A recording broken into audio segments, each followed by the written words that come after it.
Fearless, How an Underdog Becomes a Champion, Doug Pederson's new book, the coach and author himself here on the Rich Eisen Show. Why'd you decide to sit down, write a book, Coach?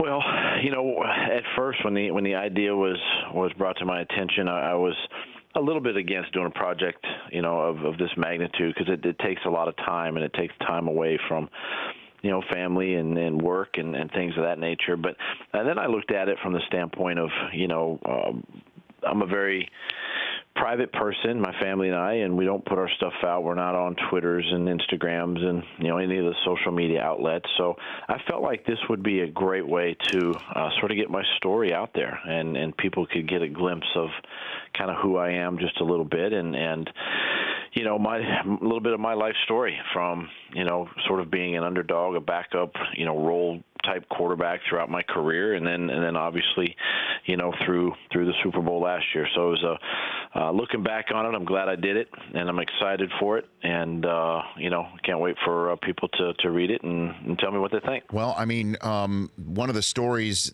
that you told in the book that certainly got a lot of ink this week is you watching the AFC Championship game in your I guess in your office prior to the NFC Championship game, watching a knee being taken by the Jaguars before the first half against the Patriots, saying, quote, "You've got to be kidding me now," and how mad that got you, and saying if they lose this game, this is why. Sure enough, they would go on to lose the game.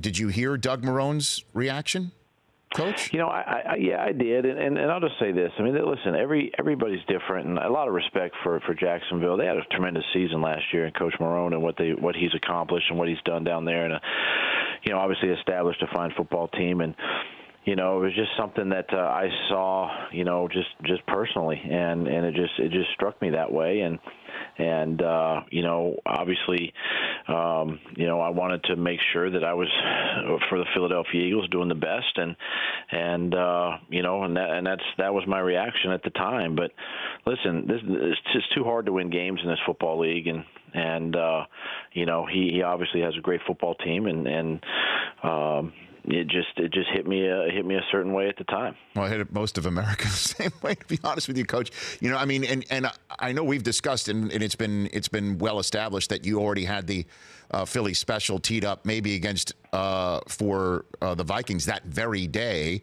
and you didn't need it because of the final score. Having that in your back pocket and using it against New England in the Super Bowl, did this moment in the AFC Championship game, can we draw a line from point A to point B there, saying that inspired your coaching decision on that day? No, there is not a line that connects those two, because two different circumstances. But you know, it was a play that we did have in the conference championship, didn't use it.